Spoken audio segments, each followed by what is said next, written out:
keep having this dream. I'm running, but no matter how hard I push, I can't move forward. It's like something's pulling me back, like an invisible force, a rubber band snapping me in place. And every time I wake up, I feel the same. Like I need to be somewhere else, but I just can't get there. Life is slipping through my fingers.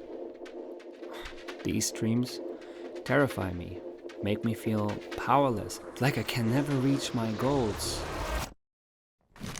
I've been thinking about feeling behind for a while now, and I think I got pretty good at feeling stuck.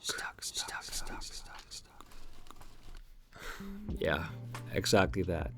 I hear this voice inside my head ever since my early 20s. And we can feel stuck in so many ways. You feel stuck in your project, you feel stuck writing a text, and you feel stuck with your life choices, and so on. Life sometimes feels like a massive traffic jam in a tunnel. I can't see, I can't move, I only hear the echo. You know how it feels when you feel behind? This feeling is so universal when you feel like you should be somewhere else. You should have figured it out by now. You should be ahead. I'm sorry for my bad handwriting, by the way, I know it sucks. These shoulds stack and keep slowing you down. You know those people who get into road rage when they get stuck in traffic?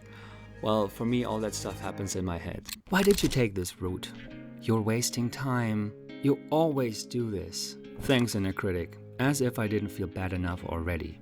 Sometimes I scroll my phone and see people building businesses, getting fit, traveling, falling in love.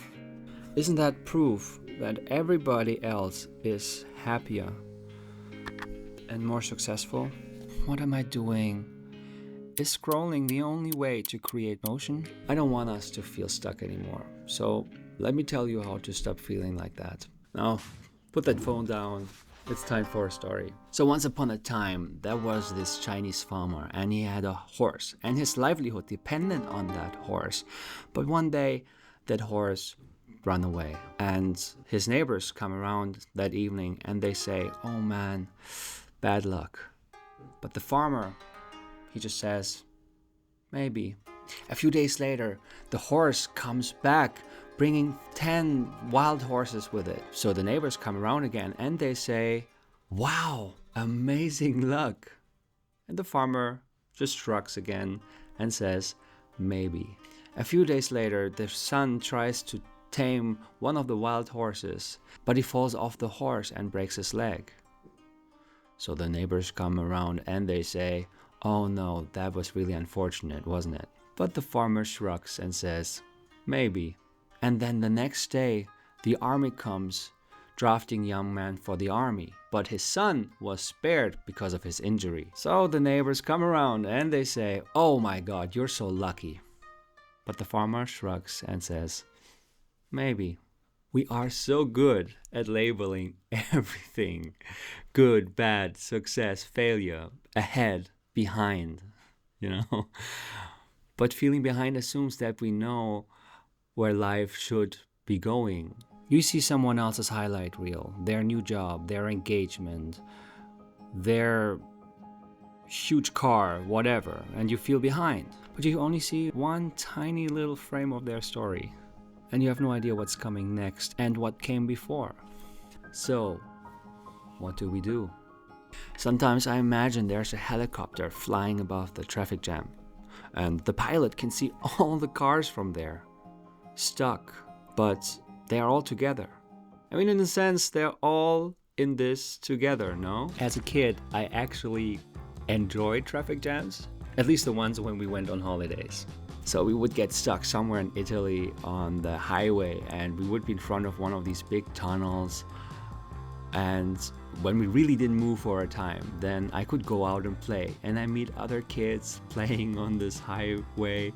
And it was such a unique and weird playground with an amazing view. And even the drivers would go out, stretch and enjoy the view. And so it was really a unique moment for me. Like, it's something that you share with all those people who are stuck with you on display, so I couldn't pinpoint so much as a child what I like about it. But today I think I really felt connected to all those people that I didn't know, and we are all in this together. There's just something magical about sitting in the same boat. And isn't it funny that we feel stuck or behind when we compare ourselves to others, but then everybody else feels the same. They feel stuck, like you and like me. And this is, of course, much easier to see when we are not sitting in our car. And there's another thing you can only see when you're above the traffic jam. If you're above it, then you can see where the traffic jam ends and where it begins to flow again.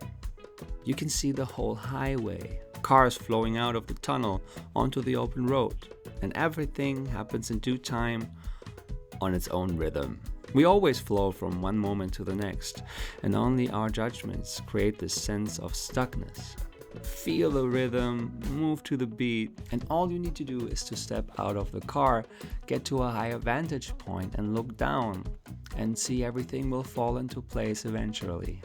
Yeah, that's beautiful. And I usually ask myself questions like this. If someone else were living my life, what would I admire about them? If this moment was part of a movie, what lesson would the main character be learning right now? What if feeling lost is how I'm learning to find my own way? And I know this is not a once and for all solution. It cannot be. We know that we should be grateful, that we shouldn't compare ourselves. And we usually know that life is okay. But most of us forget that when we are in a dark place. So this is for you if you need a reminder today. So remember, you are not behind. Just take a step back, look at the big picture of your life, and find your flow.